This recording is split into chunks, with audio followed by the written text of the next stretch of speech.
Makanya miliki 3 harta yang luar biasa. Pertama kesederhanaan, yang kedua kesabaran, dan yang ketiga adalah kasih sayang. Miliki itu saja udah keren hidup. Maka siapapun yang sudah sukses menerima dirinya sendiri, maka dia akan diterima oleh semesta. Ulangi. Kalau kita hari ini belum bisa menerima diri kita sendiri saja, diri ini kita tidak terima, kita berharap semesta menerima kehadiran kita, itu kan gak masuk akal. Anda saja tidak menerima diri Anda apa adanya, bagaimana semesta bisa menerima Anda? Jadi kalau kita ingin dihormati oleh semesta, hormati dirimu. Karena siapa yang berhasil menghormati dirinya dan menerima dirinya apa adanya, maka dia akan dihormati oleh semesta.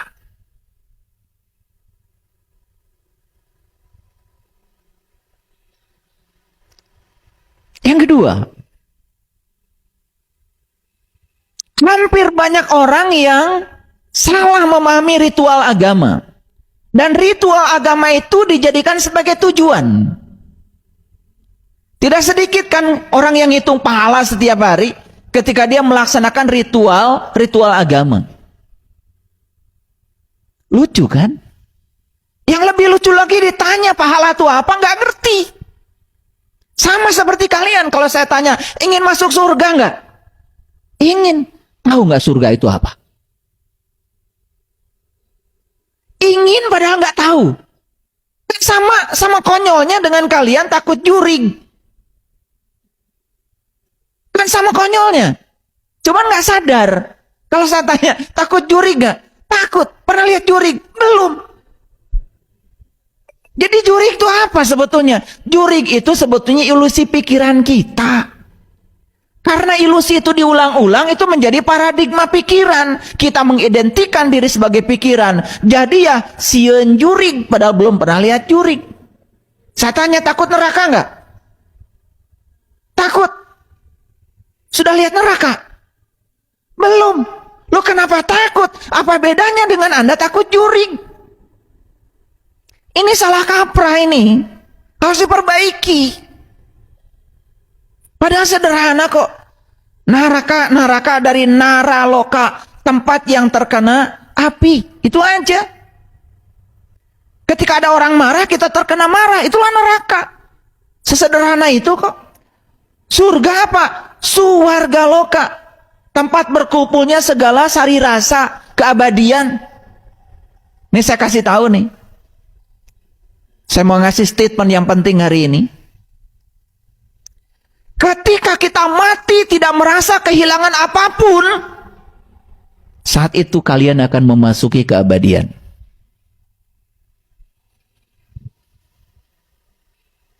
Saat kita mati tidak merasa kehilangan apapun, saat itu kita akan memasuki keabadian.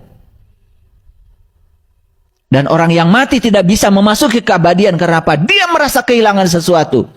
Dan orang yang merasa kehilangan adalah mereka yang merasa memiliki. Jadi bagus sekali kalau sekarang kita mendidik diri kita untuk tidak memiliki apapun.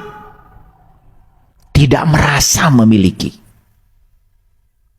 Karena itu yang membuat kita pelit, itu yang membuat kita berhitung, itu yang membuat kita takut, rasa memiliki.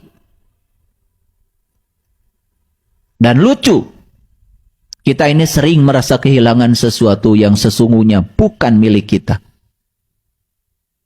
Karena ada rasa memiliki di situ.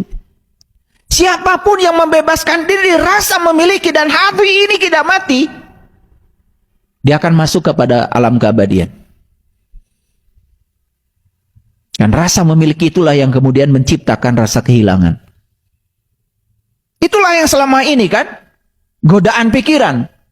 Takut kehilangan pasangan, takut kehilangan kenyamanan, takut kehilangan rumah, takut kehilangan mobil, takut, semuanya takut. Dari mana takut itu? Dari rasa memiliki. Betul apa tidak?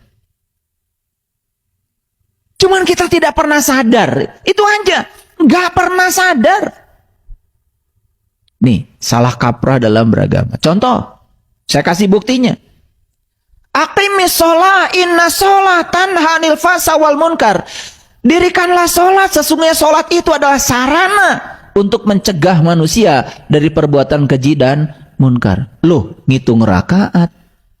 Loh, ngitung pahala. Loh, merasa paling soleh. Loh, merasa orang lain yang gak sholat salah. Loh, mulai ngomongin orang lain yang tidak seperti dia. Kan aneh. Harusnya kalau dia sadar dan tidak salah kaprah, dia bertanya, saya sudah sholat, tetapi saya masih melakukan perbuatan-perbuatan keji, munkar. Ada apa dengan sholat saya? Kan itu. Bukan ngitung pahala, ngitung rakaat. Itu kan sebetulnya. Makanya di dalam kitabnya Ibnu Athaillah, kitabnya Al-Hikam dikatakan, jika kamu ingin tahu sholatmu diterima atau tidak oleh Allah, tidak usah tanya Allah. Tanya saja perubahan apa yang terjadi setelah Anda sholat. Kan itu harusnya yang harus menjadi pikiran kita.